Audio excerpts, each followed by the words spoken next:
Welcome to Ryan's Running Reviews in partnership with Roadrunner Sports, and today we're taking a look at the brand new ASICS GEL-KAYANO 31. We're also going to compare it to last year's version to see what changed. What's wrong with that? Before we get started, I do want to say these shoes were provided to me by Roadrunner Sports. However, no one had a chance to preview this video, and this final synopsis is my own. I'd also like to say please leave a like on the video and consider subscribing. Here we go. The GEL-KAYANO has been around for forever, as we're now on the 31st edition. This is ASICS Premium Max Cushion Stability Daily Trainer. It's basically the stability counterpart to the very popular Gel Nimbus, which is their highly cushioned neutral daily trainer. Now, this shoe really works for people that need a lot of support on the medial side to keep their foot from rolling inwards, and it's also great for people that want a ton of cushioning. Historically, stability shoes haven't been the softest or most well cushioned, and that has really changed over the last few years, especially with the Kayano series, with the 30 being a complete redesign, and now the 31 having some small tweaks that we'll talk about here. The shoe does go up in price. Last year it was $160 and this year it's now $165. However, stack height does remain the same, 40 millimeters in the heel, 30 in the forefoot for a 10 millimeter heel to toe drop, which is on the higher end of things. Both the 30 and the 31 weigh pretty much the same, with a slight edge to the 30, which comes in at 10.7 ounces for a men's size 9, while the 31 weighs 10.8 ounces. For a regular running shoe, this does lean towards the heavier end of things. However, for a max cushion stability shoe with 40 millimeters of stack height, it's about par for the course, and I think delivers a decent trade-off between weight and cushioning overall. Moving on to the uppers, not a massive change, at least in my opinion. Both are engineered mesh, with maybe a slightly more breathable engineered mesh on the 31. For me, it fit true to size and kind of provided that really classic and reliable ASICS upper experience. Both tongues are gusseted, however the tongue on the 31 appears to be just a bit shorter and has less padding. It's not as bulky compared to what we saw last year. It's not a huge shift, but it is noticeable when you put one shoe on each foot.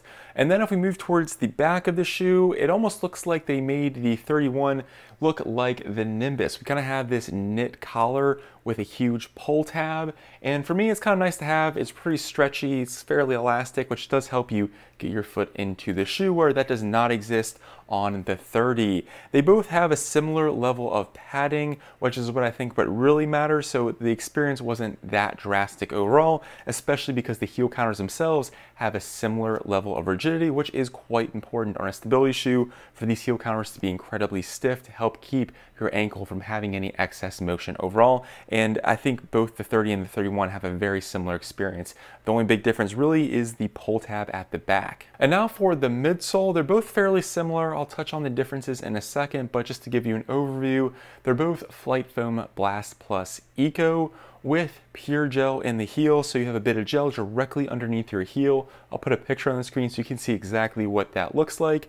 And then they use something called the 4D guidance system. I think on the 29 and previously it was the 3D guidance system. So on the 30 and then again here on the 31 we have the 4D guidance system, and that kind of incorporates a bunch of the stability mechanisms that are in the midsole to give you that stable ride to keep your foot from rolling inwards. Now the first and major thing that gives you that stability is this kind of greenish puck of foam on the inside, which is going to be a bit more dense and provide some extra support again on that medial side, kind of acting as a more modern implementation of posting.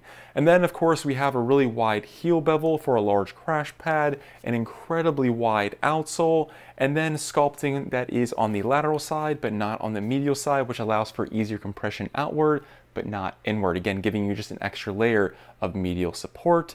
And then finally we do have some small foam sidewalls on the back part of the shoe to keep your ankle even more locked into this platform. And that's pretty much the overall kind of concept on both the 30 and the 31. The big change between these two is some of the sculpting towards the back and in the midsole. For me, I felt like this year's version, if you take a look at the heel, has a few more grooves in it, and I felt like the 31 was just softer in general. The heel was not as harsh or as bulky. And if I had to guess, I know they're both Flight Foam Blast Plus Eco, but I do feel like the 31 is ever so slightly softer and just a bit smoother overall in its performance. For me, I really like the Kayano for those easier runs, mainly because it's a heavier and bulkier shoe. It's not the easiest to pick up the pace in.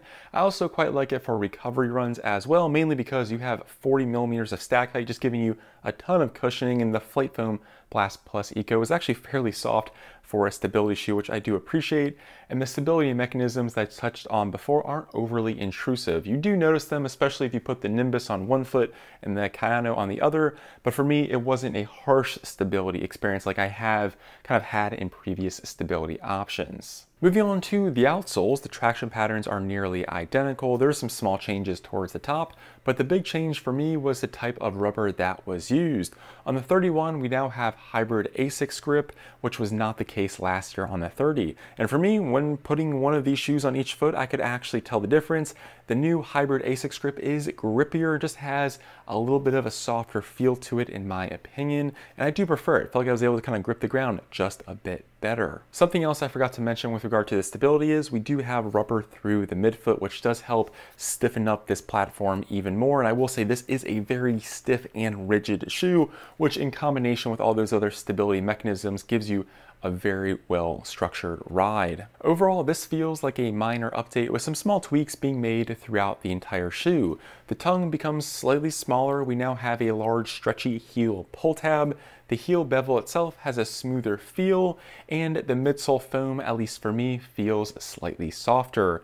We do have a grippier outsole and a very familiar ride in general. I do like it, like I mentioned before, for those easier and recovery efforts, but if you're someone who doesn't necessarily want such a large and basically bulky stability shoe, ASICS has the GT 2000, which is the counterpart to the Cumulus, the more moderately cushioned, kind of more traditional training options. But for me, this is a very pleasant and very familiar ride, and I'm happy to see they didn't change too much compared to last year. Well, that concludes the review. Let me know in the comments what you think of this minor update, or are you hoping that ASICS goes in a different direction? I would love to hear from you. I'm Ryan from Ryan's Running Reviews, and I'll catch you guys on the next one. Thanks.